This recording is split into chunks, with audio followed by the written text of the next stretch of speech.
करते चलो।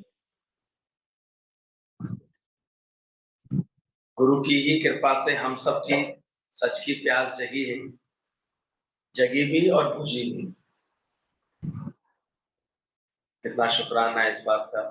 कहाँ जानते थे, कौन पूछता था तेरे मिलन से पहले। तो गुरु की ही कृपा से हम सबके अंदर सच की प्यास जगी भी और बुझी भी। एक अच्छे शरीर की निशानी है, प्यास लगे भी और पानी पीने के बाद प्यास बुझे भी। अच्छे मन की निशानी है कि उसके अंदर ज्ञान की प्यास जगे, जागती है। प्यास जागेगी ना तो बंदा मुड़ मुड़ डरते रहे। आप ऐसे सच का अभ्यास करने की, ज्ञान का अभ्यास करने की, सत्संग का अभ्यास करने की एक प्यास, ये भी बहुत बड़ी कृपा होती है किसी के प्यास में। बाकी तो सारे समय माया का मुरीद बना रहता है। गुरुओं के पास भी अपने कोई स्वार्थ के लिए जाता है।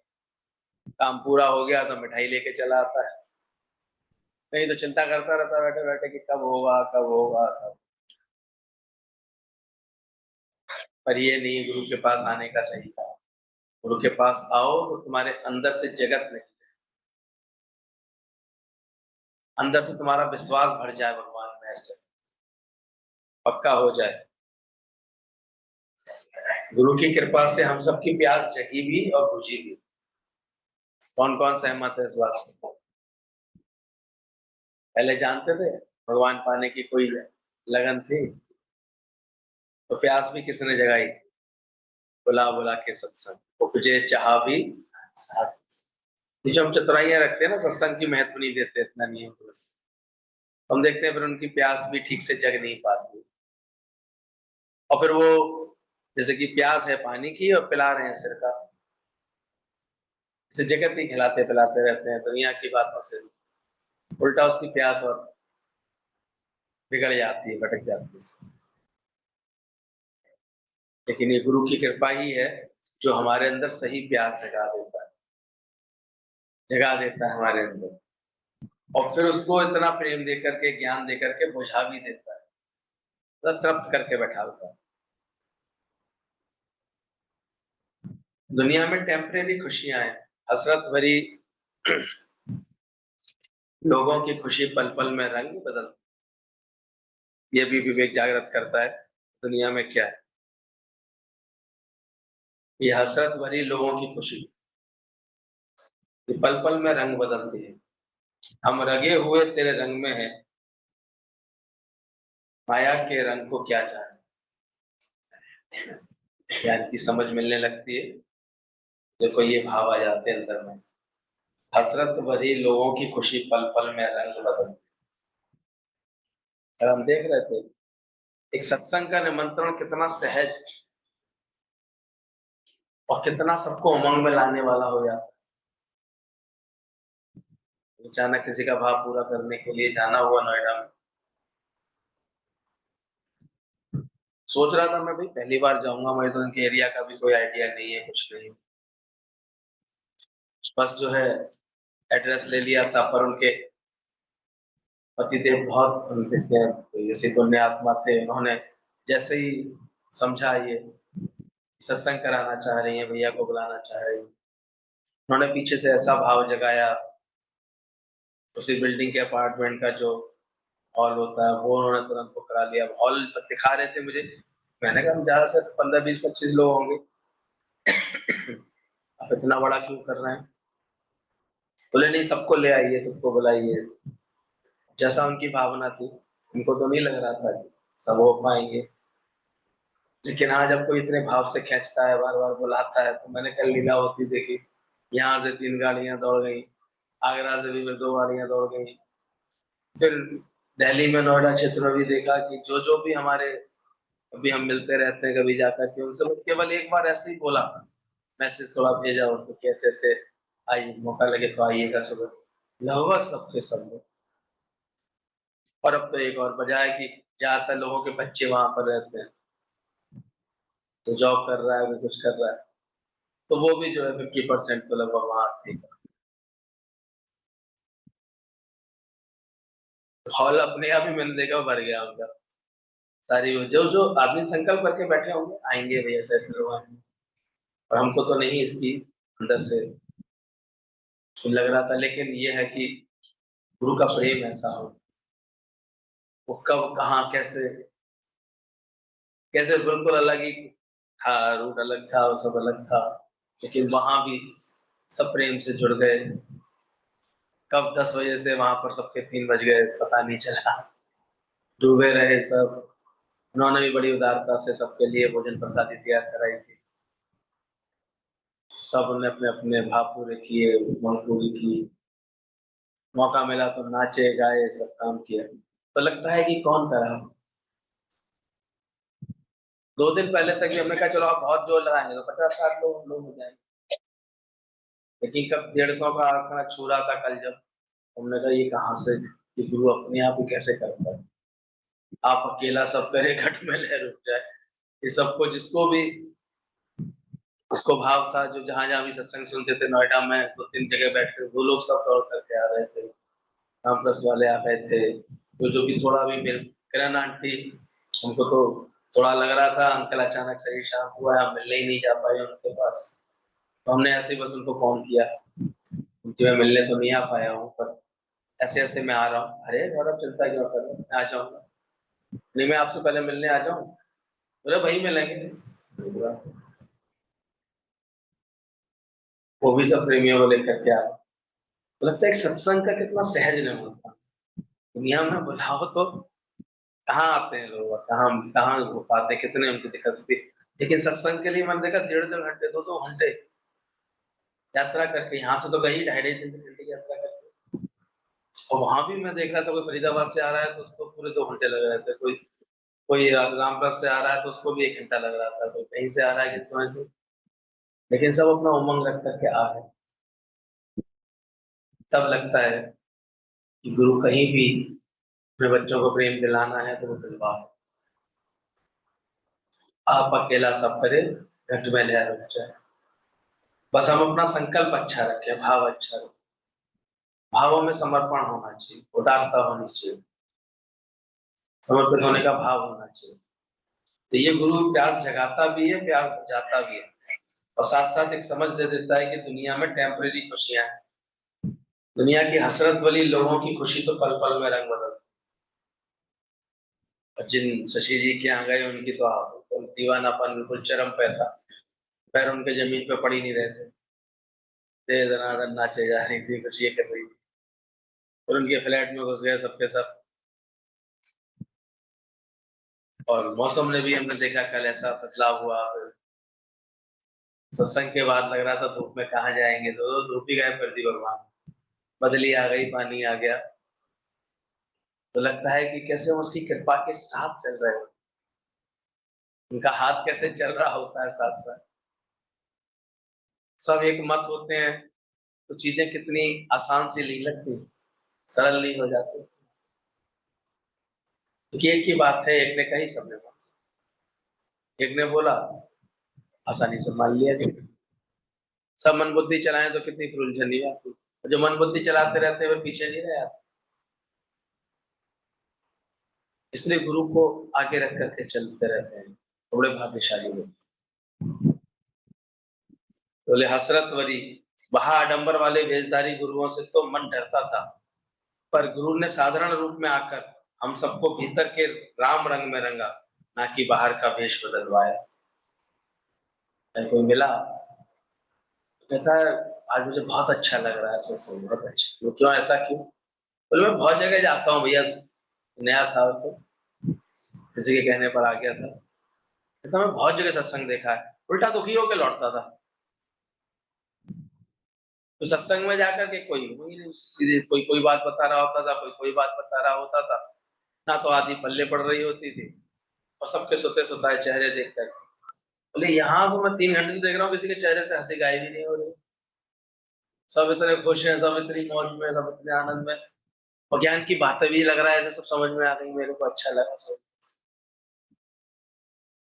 तब मुझे लगा कि दुनिया में हम लोगों को गुरु ने कितना एक अलग तरह का सत्संग दिया, कैसी उमंग दी है, कैसी खुशी दी है, कि किसी की खुशी को हम कितना गुना बढ़ा के आ जाते हैं, किसी के प्रेम का ऐसे कितना ऐसे ऐसा रूप बना करके आ जाते हैं, कोई भाव रखे तो प्रकृति कैसे सजने लगती है, और फिर भजन भाव और उमंग और भाव ये भी सब सहज में पूरे होते रहते हैं। तब लगता है ये राम रंग सा मन रंग रोग।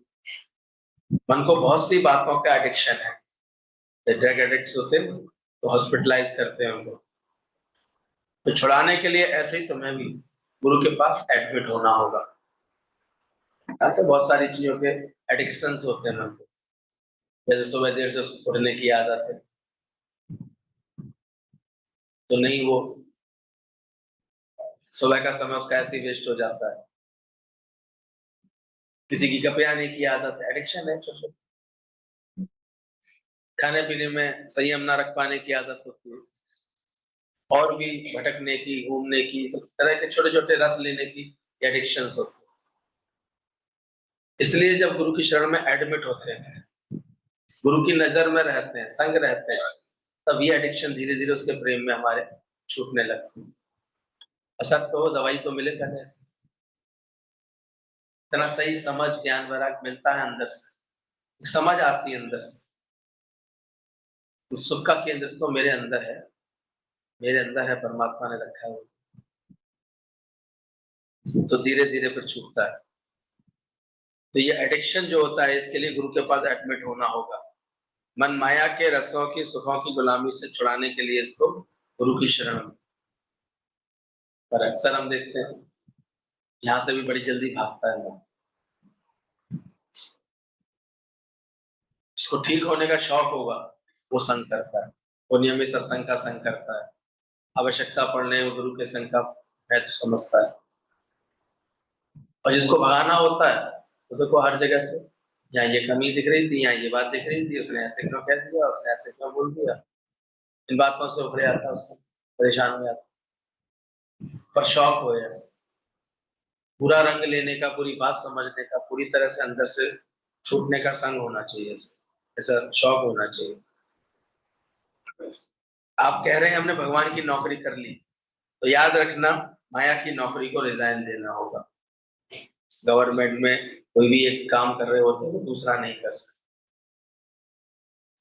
गवर्नमेंट में अपराध बन जाता है कि आप इस बात की तनख्वाह ले रहे हैं, साथ में अपना साइड में ये भी कर रहे हैं, साथ में दूसरा जॉब भी, कुछ लोग होशियारी दिखाते हैं, बाद में फंस जाते हैं।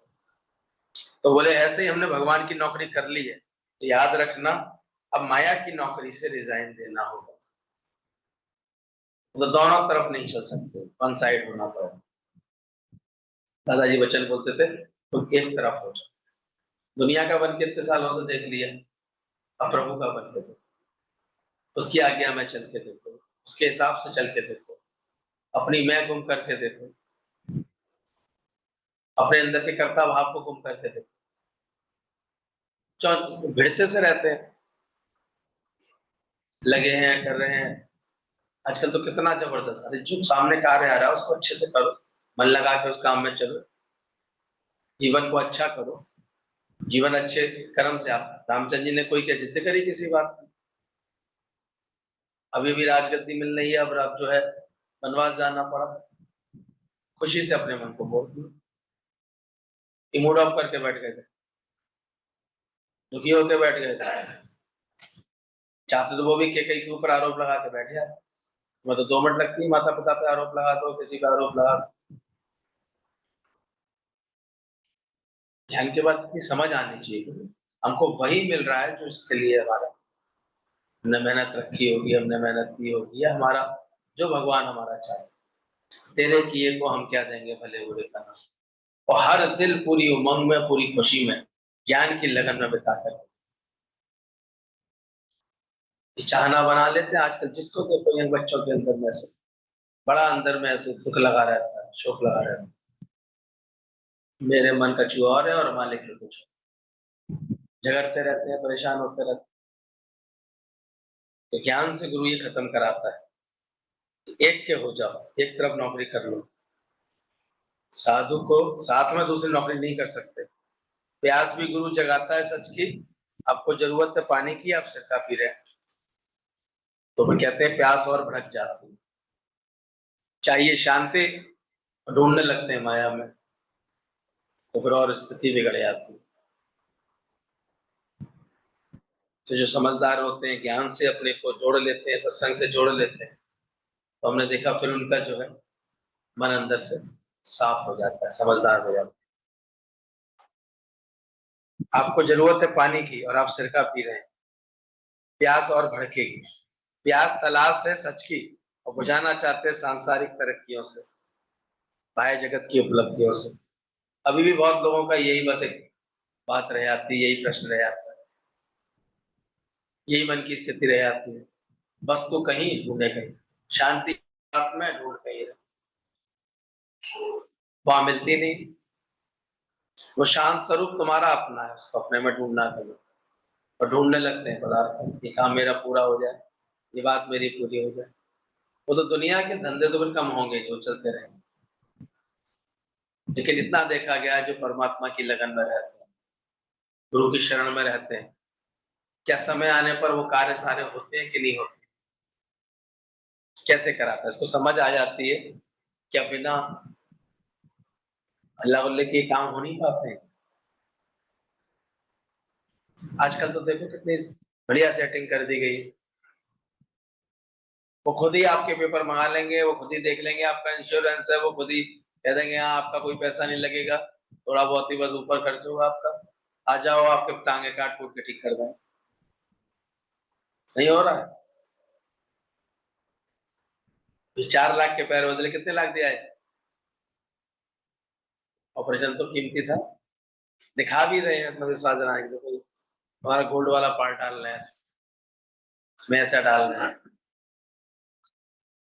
नहीं कितना कितना सिस्टम अच्छा हो गया है। कैसे परमात्मा चाह रहा है, तुम जो थोड़ा टेढ़े होकर के चल रहे थे, बार बार घुटने पकड़ करके रो रहे थे, परेशान हो रहे थे, और अभी कितने लोग सेवा के लिए बैठ गए। तो लाखों में डॉक्टर से कितने एक्सपर्ट हो गए, तो ऑपरेशन कर करके हर जगह उन्होंने खोल दिया। और जो समझदारी से चलते हैं करा लेते हैं, ठीक हो लेते हैं, फिर ठीक होकर चलने लगते हैं। ये बिल्डिंग है, पुरानी होगी, कब्जे टेढ़े नहीं होंगे, कब्जा में चोचू की आवाज नहीं होगी, धूप गर्मी में टेढ़े पड़ गए तो पड़ गए, जा गए। वो अलग बात है, समझदारी से चलाओ, तरीके से चलाओ, कि अच्छी प्रैक्टिस से चलाते रहो, तो दुरुपयोग नहीं करो। तो ये अकल कितनी आ गई है सबको से जीने की। कल हम किसी के प्रेम में गए थे, ऐसे परसों तो देखा, ये सुंदरकांड का प्रोग्राम, लेकिन इतनी भव्यता से था वो प्रोग्राम,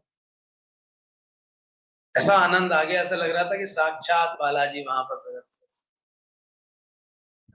दौलत हो, दिल और दिमाग सज जाए, ऐसा बात। एक एक प्रोग्राम को लोग करोड़ों खर्च करते हैं, या तो हजारों में भी गिनने लगते थे। वहां लोग ऐसे ऐसे भी, इतने इतने क्वालिटी के लोग हैं, इतनी इतनी क्वालिटी की चीजें होती हैं, और वास्तव में ऐसा रस बरस रहा था, ऐसा आनंद बरस रहा था कि कोई हिसाब नहीं। एक एक व्यक्ति झूमे बिना नहीं रह रहा था। लेकिन मुझे बुद्धिमानी बस ये लगी कि जो अपने जीवन के कार्यों की शुरुआत इससे करते हैं, भजन भाव से करते हैं, किसी किसी धार्मिक शौक के साथ करते हैं, वहां कितनी रौनक होती। अभी पंडाल में प्रवेश करने जा ही रहे थे, एक व्यक्ति डलिया लेके आ जाए, सबकी चरण पादुका लेकर के जाए, टोकन दे जाए बस, वहीं से आपके मन में कितने धार्मिक भाव आ गए। 2 कदम आगे बढ़ के कोई आपके टीका लगा जाए, रक्षा सूत्र बांध जाए, तो वह धार्मिक है।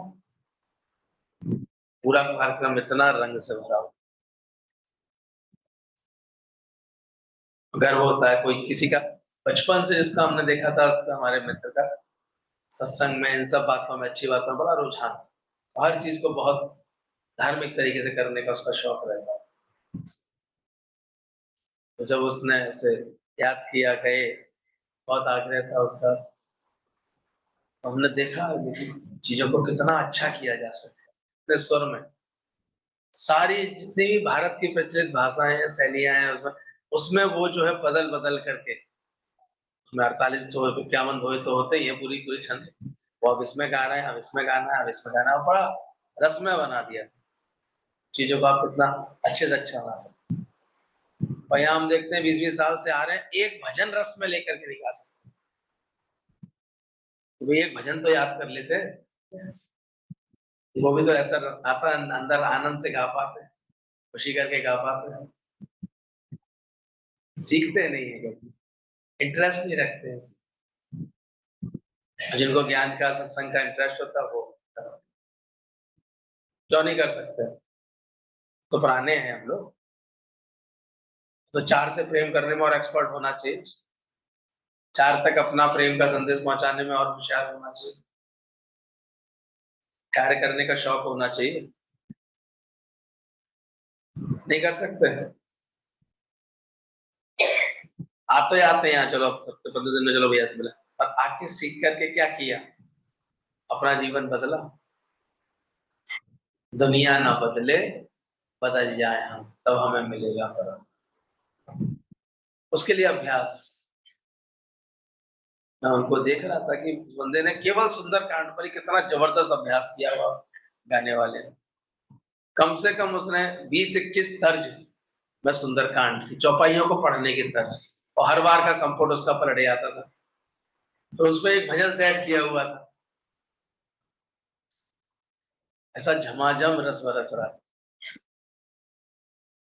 आर्ट है, समझ है, उसकी दूरदर्शिता है। वो तो चलो माया के लिए आते हैं, पेड़ होके आते हैं, तुम निष्काम होकर ये सब करना सीख लो। पर ऐसा भाव तो से लगन तो, पहले हम देखते थे लोगों को ऐसे कि भाई भजन भी ऐसे कैटेगरी होती है, मन का समय है तो ये वाले भजन गाएंगे, गुरु के वेलकम का समय है तो ये वाले भजन गाएंगे, किसी अच्छे खास दिन का है तो ये खास बात दिन वाले भजन है, इसके हिसाब से हम लोग डायरिया बनी रहती थी। अब ऐसा कोई नहीं करवा रहा, इसलिए आया प्यासा ही आया जग में, प्यासा ही मेहनत तो करो सत्संग आती, पूछो किसी से, समझो किसी से, प्रैक्टिस करो इस चीज की। और सबसे बड़ी बात तो अपना तन मन धन इस कार्य में लगा सकते, अपने तन का मन का धन का सत्य के लिए दे जो दान दे, वो सच्चा इंसान है धरती का। लगातार अपनी अंदर की क्षमताओं को ऐसे निखारते जाओ, खराब नहीं करो, ऐसे वेस्ट नहीं होने दो। तो हमेशा देखो तुम्हारे अंदर में प्यास है तलाश की, लेकिन बुझाना चाहते संसारिक तरक्कियों से। बहुत कुछ प्रभु कृपा से मिला है, धन्यवाद करो। और बिन इच्छाओं को रख करके, जिन इच्छाओं को रखकर अशांत हो रहे हो, मन को विचार दो, मुझे उसकी आवश्यकता ही नहीं है। अमल करेंगे इस वचन पे। रोज जो कभी कभी मुंह लटका के आके बैठते हैं, तो विचार किया करो किसकी वजह से। अभी भी कौन सी नामराद इच्छाएं, क्या विश्वास नहीं है? भगवान को आगे रखेंगे तो क्या वो हमारे कार्य नहीं साधेगा, नहीं करेगा? क्या हमने गुरु को प्रकट करेंगे अपने जीवन में तो कौन से काम नहीं होगा? पर ऐसा विश्वास आ जाए, ऐसी समझ आ जाए, ऐसी युक्तियां आ जाए, इतना प्रेम आ जाए जीवन में। इन परिवारों में हम प्रेम देखते हैं, वहां उनको किसी और की जरूरत नहीं रहती। अपने ही सारे भाई बंधु, वो पूरा उनका घर का ही, जब तो बेटे आ गए हैं, बेटों की बहुएं आ गई हैं, बहुओं के बेटे, वो सब ऐसे लड़कियों लड़कियों के दामाद, ये सब वो ही 100-150 दिख रहे थे। अगर खड़े हो जाए डांस करने के लिए तो बहुत बड़ा घेरा चाहिए उसके लिए, और उमंग चाहिए, ऐसा शौक चाहिए। तो जहां सुमति तहां संपत्ति ना, लेकिन ऐसा शौक चाहिए, समय समय पर ऐसे कार्यक्रम हम करते रहे तो उसके अभ्यास चाहिए, लगन चाहिए।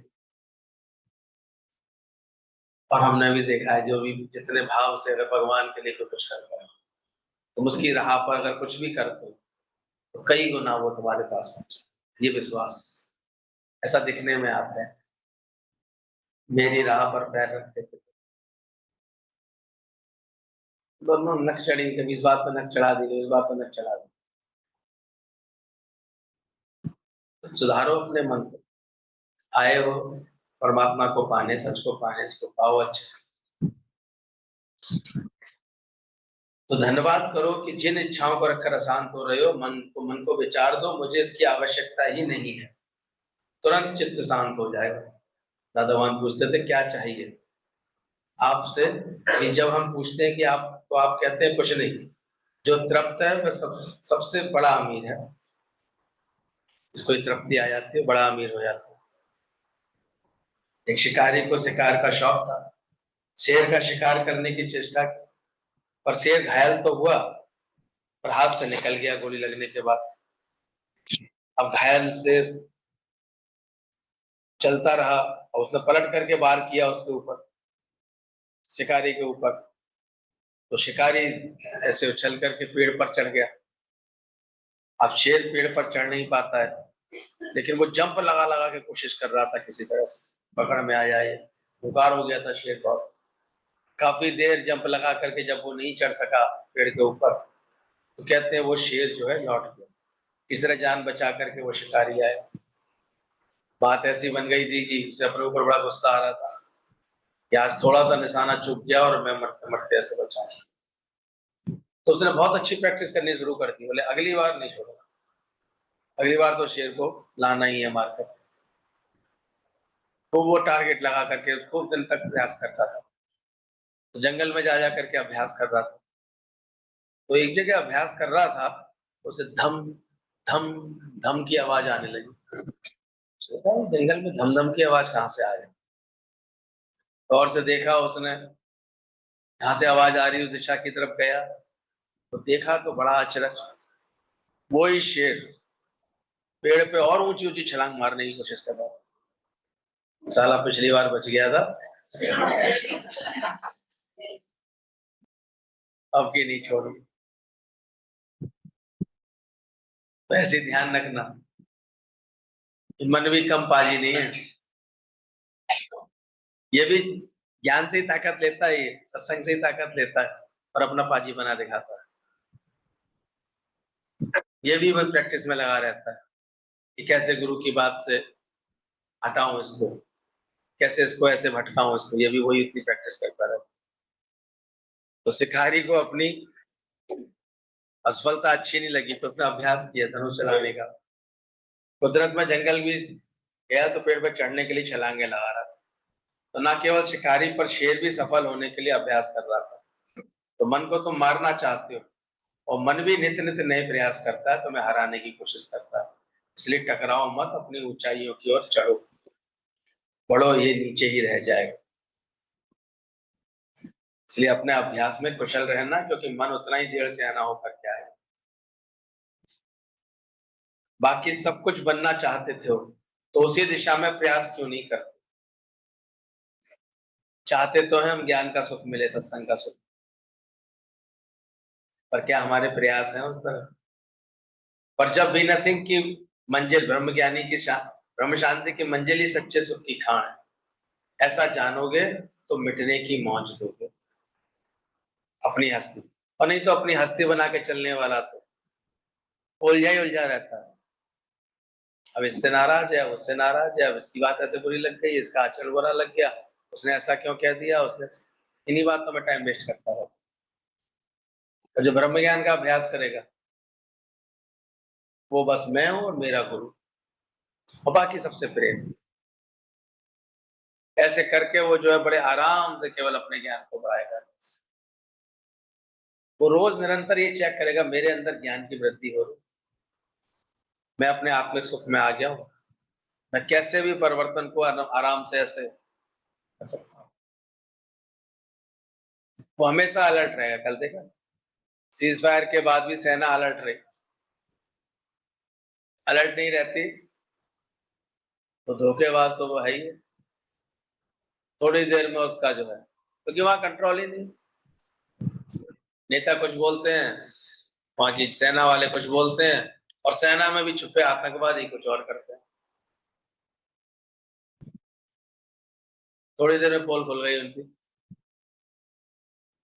लेकिन इस वक्त तो अपनी सेना के ऊपर ऐसा गर्व हो रहा है, ऐसा उनको सैल्यूट करने का मन कर रहा है।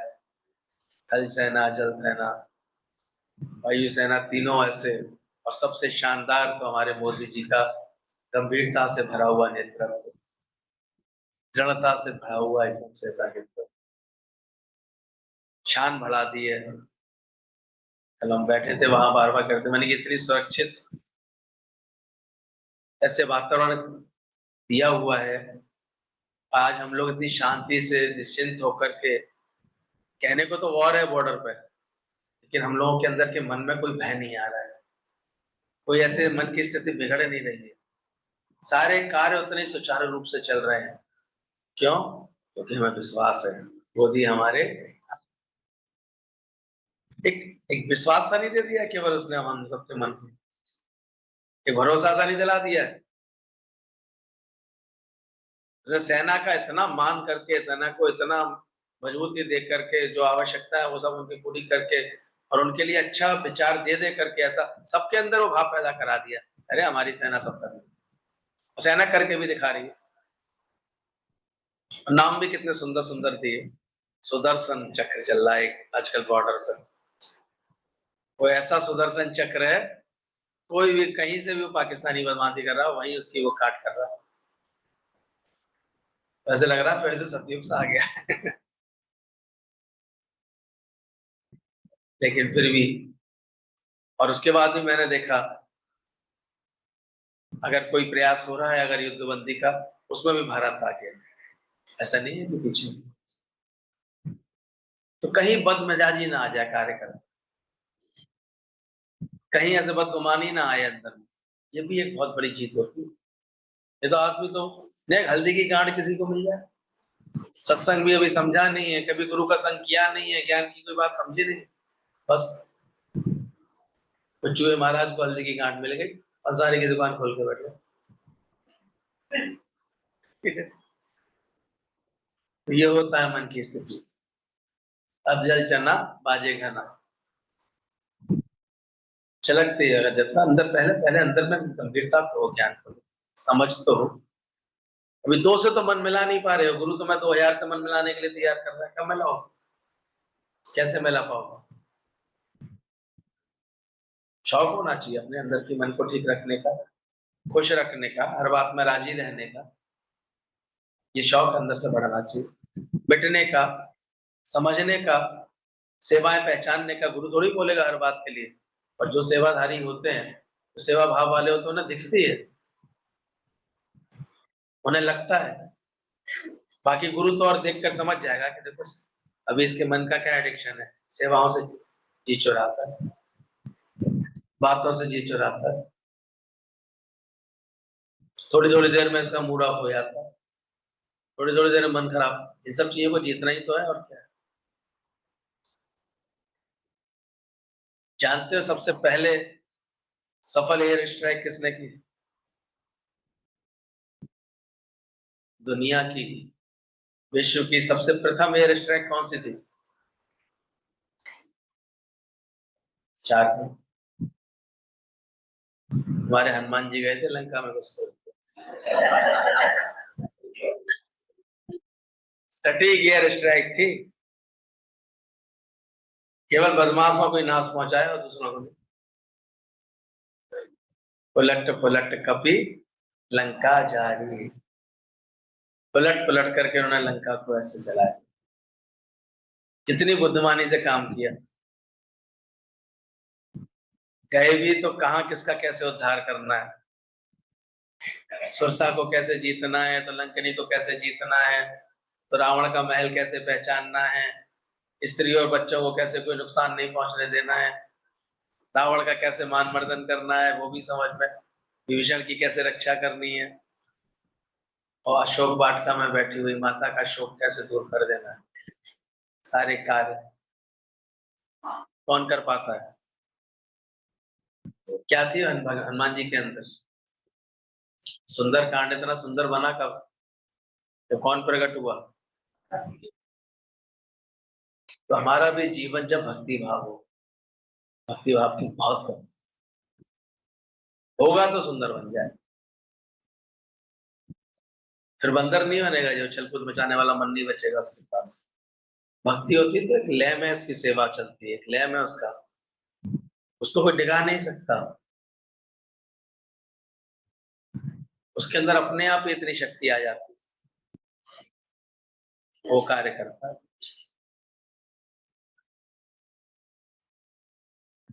ये नहीं कि को रोज उसको कहना पड़ता है, वो अपने पास गुरु के प्रेम में, लगन में अपना जीवन करता चला जाता है, बनाता चला जाता है।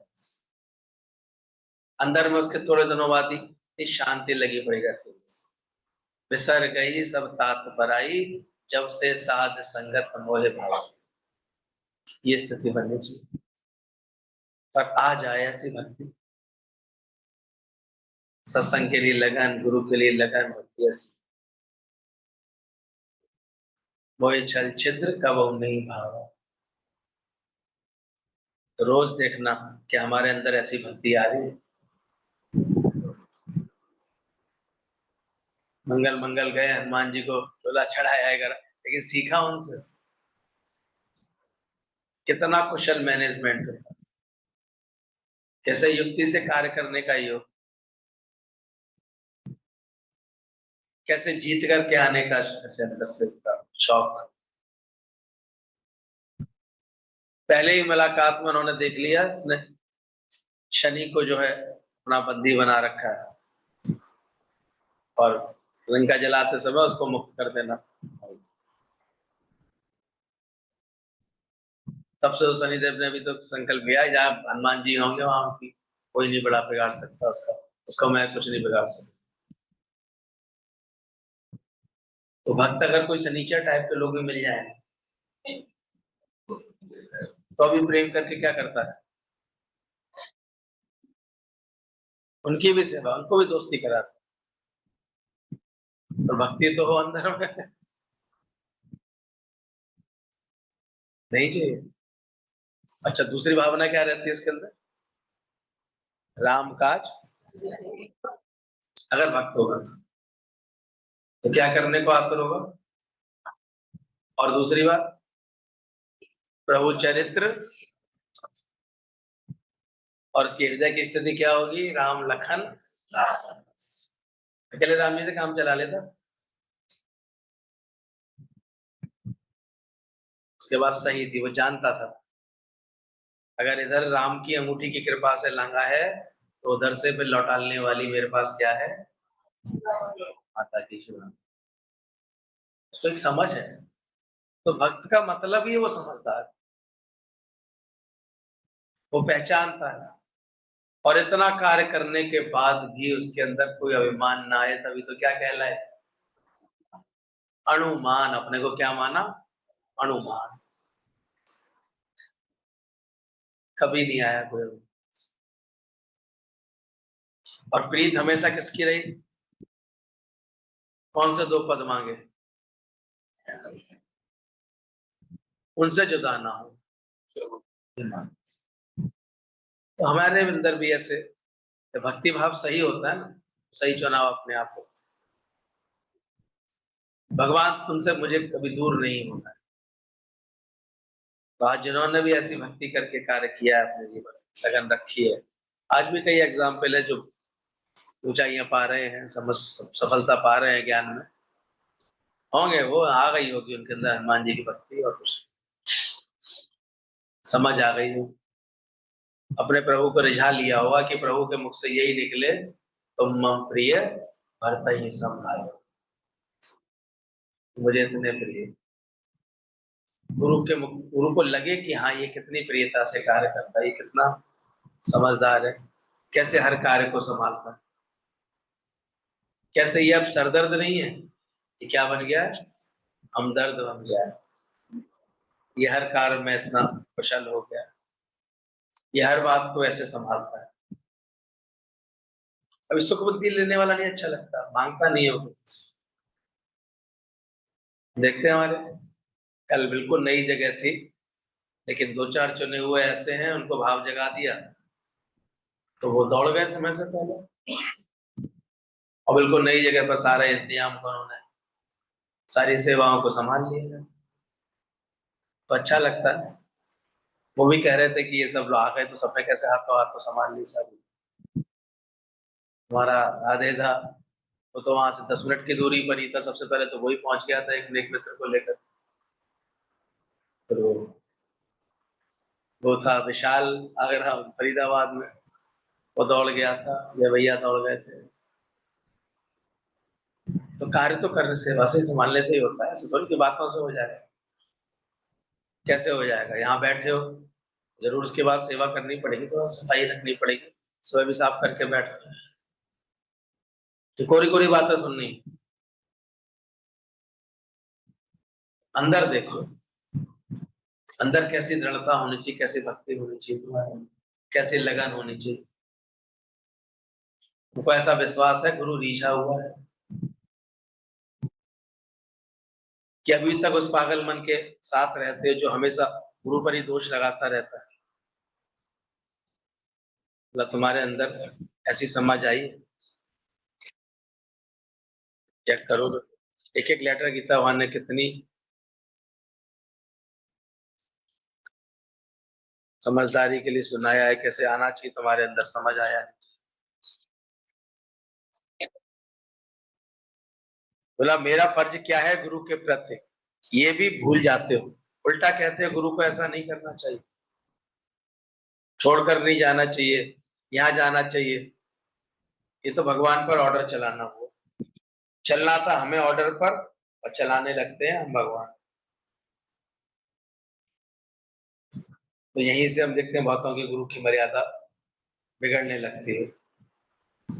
और मजा ये है इस बात का, जब हमारा मन इतना ओवर करने लगता है, तो ये खबर भी अपने को नहीं पड़ती है। और मन क्या कहता है कि तुम तो सही हो, और गुरु का भी उल्लंघन कर देता है। गुरु की आज्ञा को टालकर अपनी बुद्धि चलाएगा, फिर वो क्या हो जाएगी इसकी स्थिति।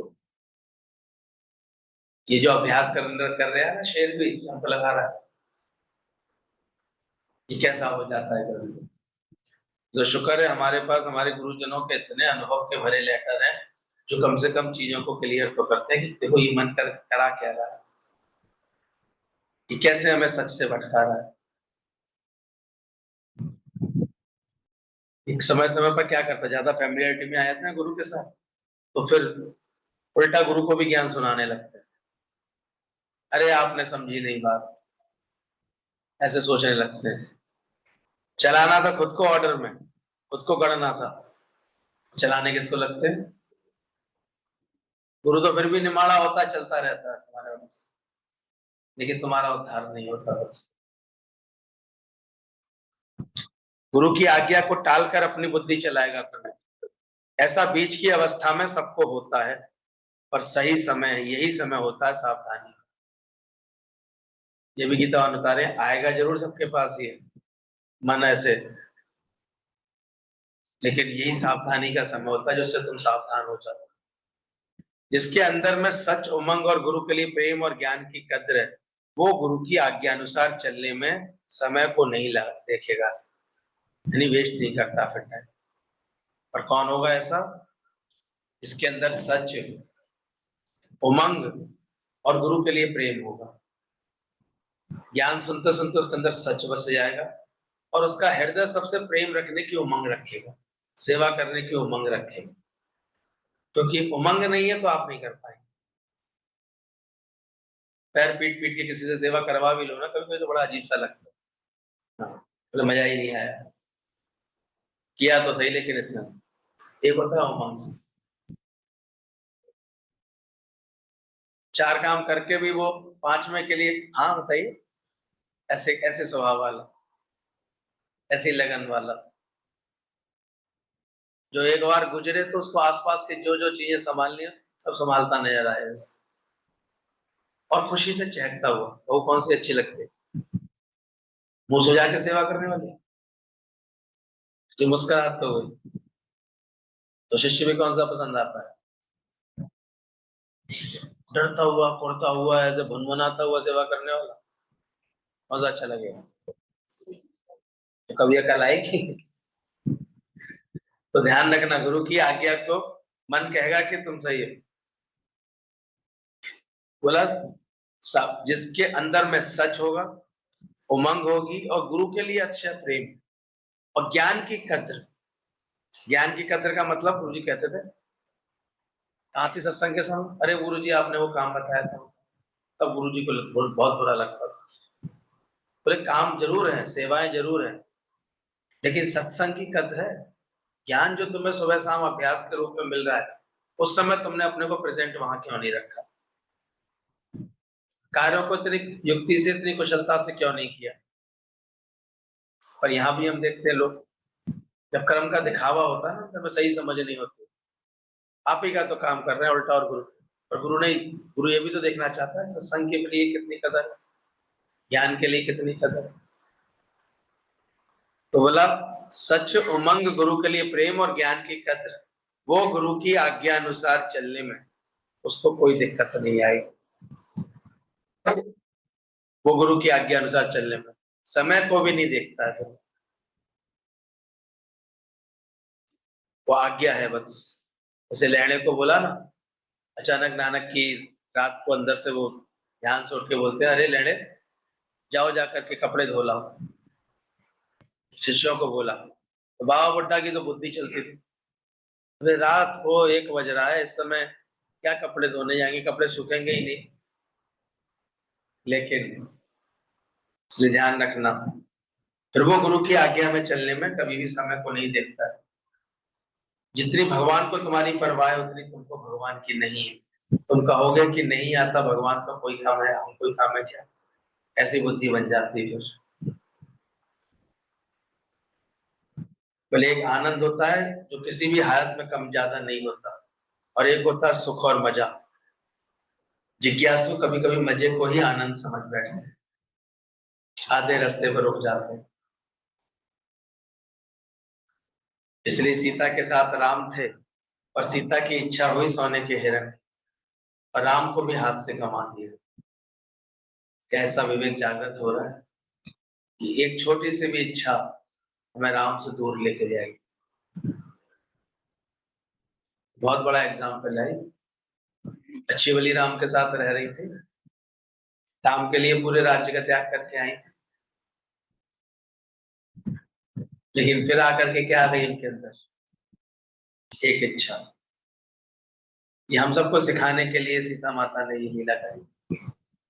देखो एक इच्छा मुझे राम से कितना दूर ले गई, और कितने फिर कष्ट में रखा।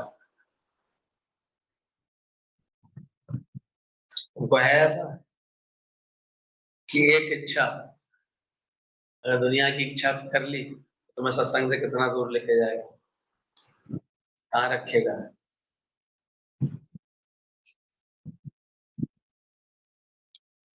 तो ध्यान रखना इस बात का, रब रूठे तो मत खसे। जब तो गुरु रूठता है तो फिर तुम्हारी हिम्मत खिसक जाती है, और गुरु कुछ नहीं करता है, हमारी हिम्मत भ्रमित हो जाती है। सीता की भी एक इच्छा के कारण बुद्धि भ्रष्ट हो गई, मति मारी गई, तो रवि ही रूठ गया, और जाकर के कहा पहुंची, रावण के पास।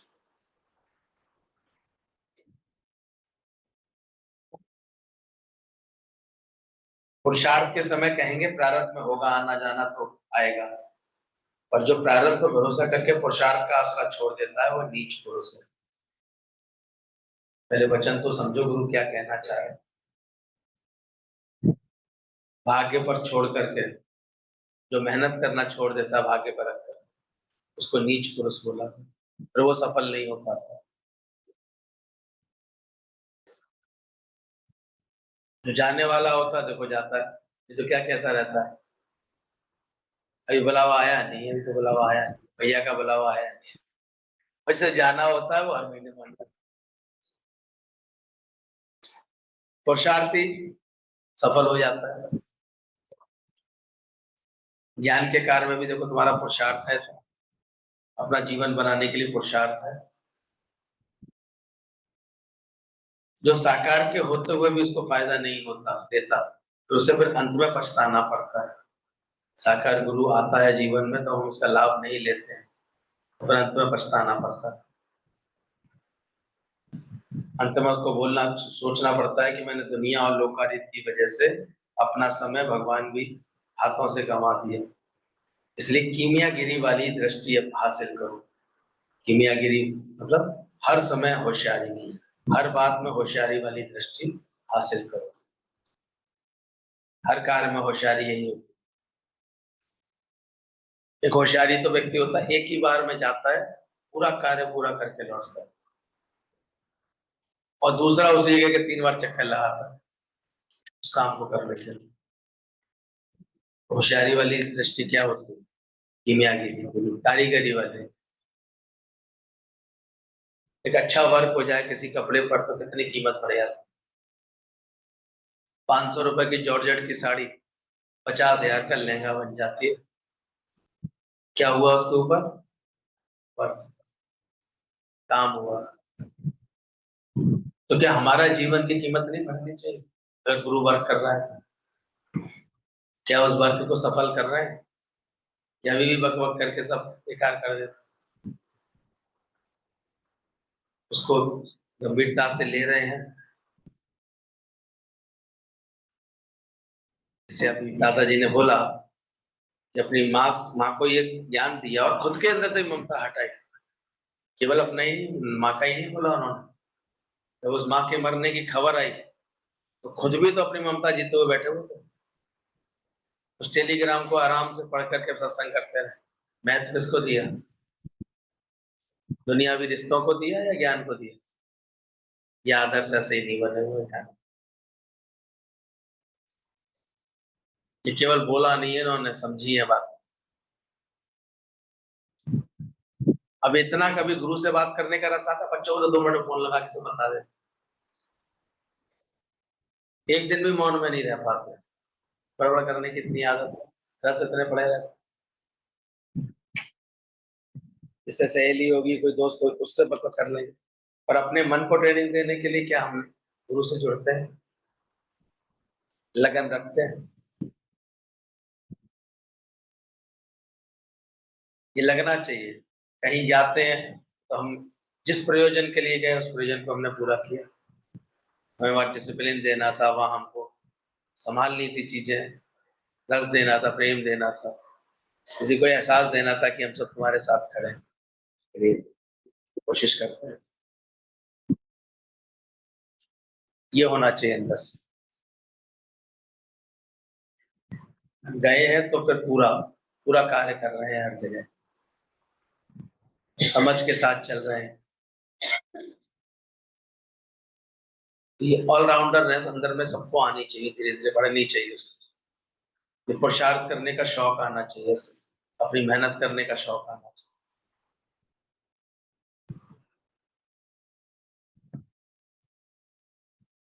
Make the best for everything. कीमियागिरी वाली दृष्टि हासिल करो। हर कर्म में कीमियागिरी वाली दृष्टि, कि चीज को और अच्छा मैं कैसे बनाऊं, और इसका बेस्ट कैसे बना सकूं, कैसे अच्छे से अच्छा उपयोग अपने समय का, अपने धन का, अपनी शक्तियों का मैं अच्छे से अच्छा कर पा रहा हूं।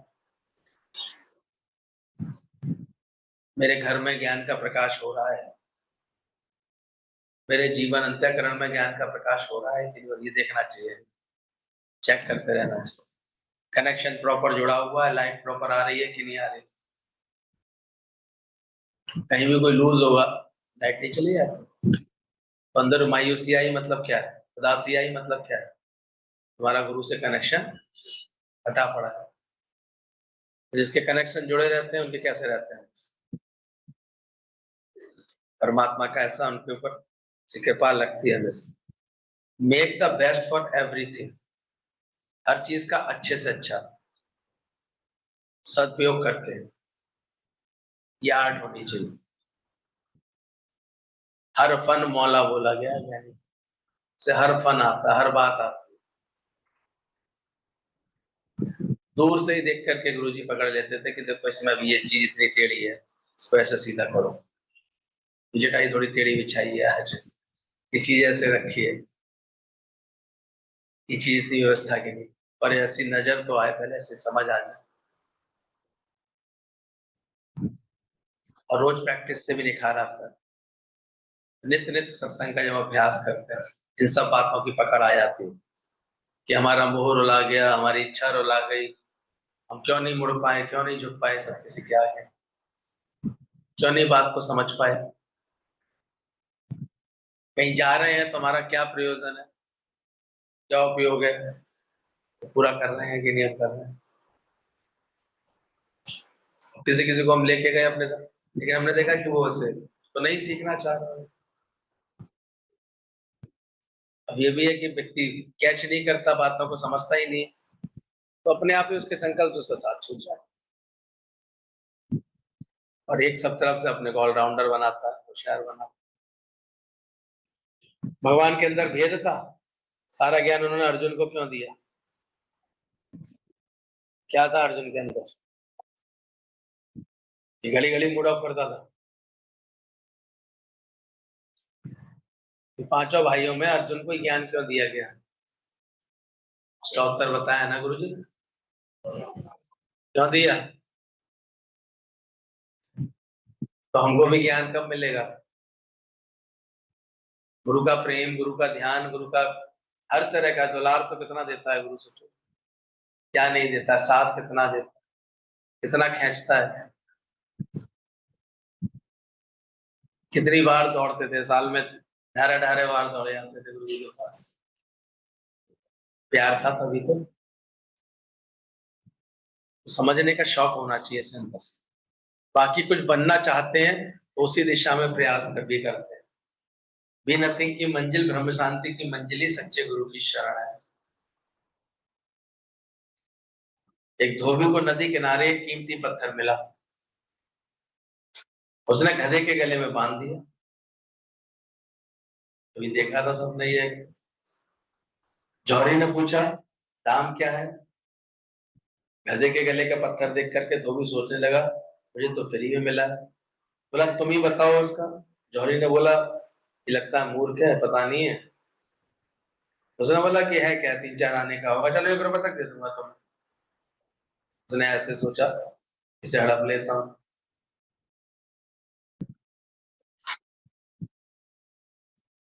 तो गधा वाला बोला नहीं नहीं नहीं, मैं 1 रुपए से कम नहीं दूंगा, तो वो चारा नहीं बोलता रहा, तो जौहरी चला गया। दूसरे दिन उसी जौहरी को सोचा आज ले लूंगा। तो धोबी के पास गया, गधे के गले में हीरा था ही नहीं। बोले कहाँ गया हीरा? बोला वो कोई दूसरा जौहरी आया था, वो पूरे 2 रुपए दे गया मुझे, तो पूरे 2 रुपए दे गया। अब उसे अंदर में बुरा लगा, यार मूर्ख नहीं तो, बताया तेरे कितना कीमती था, तूने 2 रुपए में बेच दिया उसको। और कल एक दिन पहले वो खुद ही 1-1 रुपए में घिस घिस कर रहा था। धोबी कह रहा था 1 रुपए में दे, 1 रुपए में ले लेना, नहीं दे रहा था। और दूसरे दिन जब उसे पता लगा कि वो दूसरा वाला जो है जौहरी उसे 2 रुपए में ले गया, अब वो उस पर गुस्सा कर रहा था, इतना मूर्ख है तू, तूने इतना कीमती है। अब मूर्ख वास्तव में कौन है? जो उसकी कीमत जानता था ये वैल्यूएबल है, फिर भी उसने उसको छोड़ दिया। तो ऐसी हमारा जीवन बहुत कीमती है, ये जानने के बाद भी हम इसे ऐसे राग द्वेष में बेकार करें, तो मूर्ख कौन है? तेरे मेरे में बेकार करें तो कौन मूर्ख है? तो ध्यान रखना, तुमने तो पता भी है कि तुमने छोड़ा तो मूर्ख तुम हो। गुरु से जानने के बाद भी जीवन इतना बहुमूल्य और उसको तुम खो दो तो महामूर्ख बनते। इस जीवन से हम इतना अच्छा बना सकते हैं, अपने परिवार जीवन को इतना अच्छा कर सकते हैं, निष्कामी बनाकर, प्रेमी बनाकर, उमंग वाला बनाकर, सच से जोड़ के, ज्ञान के कार्यों से जोड़कर, निष्काम सेवाओं से जोड़ करके जीवन इतना अच्छा बनता है। कितने एग्जाम्पल हम लोगों के सामने, कैसे भरपूरता में जीते हुए लोग ऐसे देख सकते हैं हम चारों तरफ, और फिर भी हम अपना जीवन ऐसे बेकार न करें, दुख बना के बैठे रहें, क्या लाभ? इसलिए सावधान, अंदर के इस सत्य को पहचानो कि क्या हम देखभाल रखते हैं। हैप्पी मदर्स डे पे तो बोला है कि अपने माता पिता का हमें संभाल करने का शौक है, उनकी भावनाएं पूरी करने का शौक है, उनके रख रखाव का। वैसे तो ज्ञानवान माँ होगी तो उसको इसकी अपेक्षा नहीं होगी तुमसे, खुद अपने पैरों पर इतनी अच्छे से खड़ी होगी। पर यहाँ तो हर एक चीज की रिवाज बन गई है। आज हैप्पी मदर्स डे, 2-4 दिन बाद आके बोलेंगे फादर्स डे, ब्रदर्स डे, फिर ये डे डे बनाते रहना, अपने को मत बनाना। तो ऐसे आती है, अपने को बनाने के लिए कोई डे बचा ही नहीं। आज ये दिन मना लें, आज इसका दिन मना लें, आज इसका दिन मना लें। बाकी संस्कार होने चाहिए हर बार, लेकिन हाँ, मुझे अपना जीवन बहुत अच्छा बनाना, ऐसा शौक होना चाहिए। मिटा दे अपनी हस्ती को, तभी मस्ती में आए। पक्का है? तुम्हारा मन भी जो है अभ्यास करने में लगा हुआ है, कैसे ज्ञान से भटकाऊं इसे। सोच लो क्या कर रहा है मन अभी।